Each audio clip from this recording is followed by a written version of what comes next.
So another person besides Jeremy who took on Stratfor was indie journalist and Dallas native Barrett Brown. Barrett has been released from prison but still owes hundreds of thousands of dollars to Stratfor in what the courts call restitution, but should be called ransom for to get your life back for doing the correct thing. I attended nearly every hearing of his courtroom saga, so let me share what I learned from that. But first, some brief bio on Barrett. He was interested in journalism from early on in life. He created his own newspaper on a family computer in elementary school, and as he grew older, contributed to his school newspapers.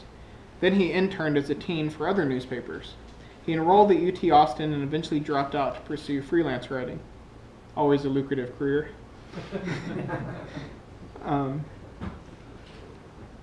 His first book, Against Creationism, Flock of Dodos, was part of the atheism and skepticism movement, and it illustrated his attention to errors in the media going uncorrected and his desire to improve the knowledge ecosystem.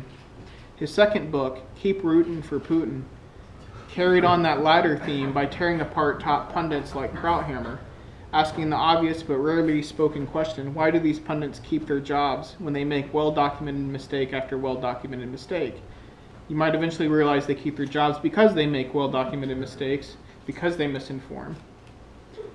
Well, when Anonymous caught Barrett's attention in 2010, he published an article in Huffington Post talking about the potential for internet collaboration, when so many of us can cooperate on civil disobedience without even having to know each other offline or even have any sort of central leadership. He saw the implications early and got involved.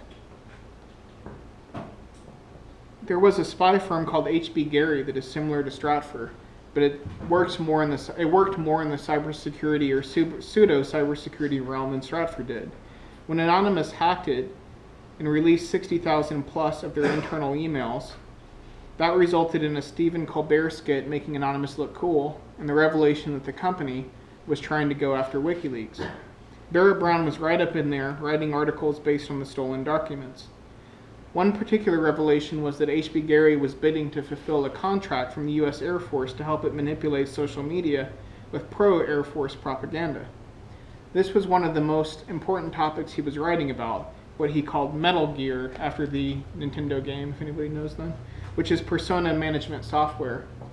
He was writing and warning about sock puppets and AstroTurf trolls coming to spam our online conversations to attack our right to communicate long before it became common knowledge.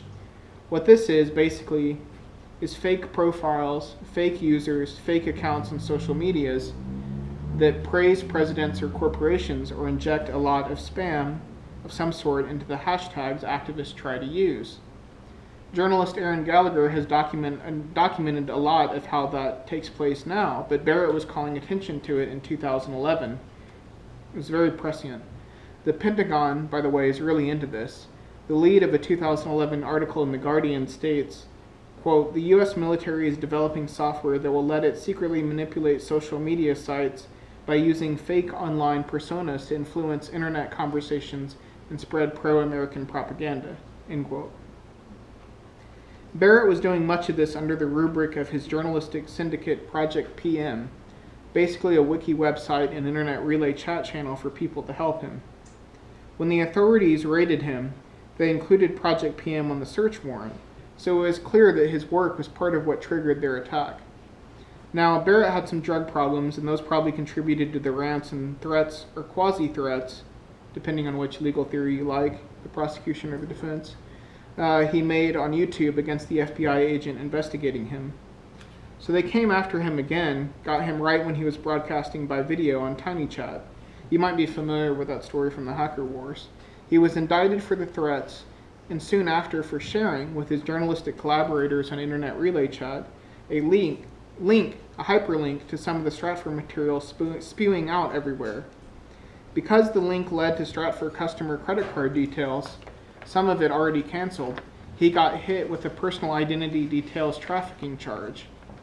He wasn't even sure what was in the destination file, he told me he never opened it, that the link led to, and he thought that learning who the firm's customers were would be reasonably important in investigating the company.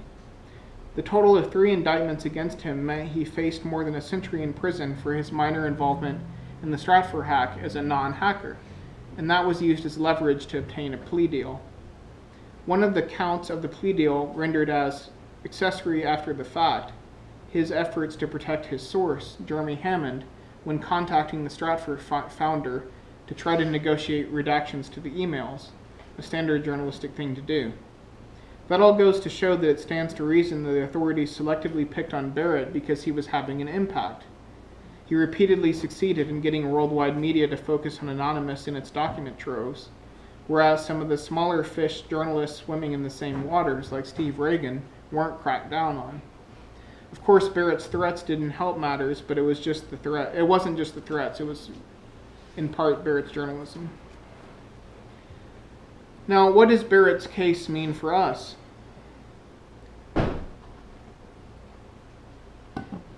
The wrong message to take away would be to get scared, and indeed some journalists have explicitly said they won't link to hacked material anymore, citing Barrett's case. The case shows us that the authorities will clamp down on you whenever they decide if you're pulling sufficient attention and doing something they dislike. That's just the case for now until resistance movements gain more power. And the authorities are crazy. Sharing a link is trafficking. The Department of Justice even shared the link themselves, putting it on page 1 of his indictment. So there's no use trying to predict them. It's like, well, one day you might get struck by lightning if you piss off the gods, so don't be too stupid of a target, but otherwise just carry on. That's how I feel about it, anyhow.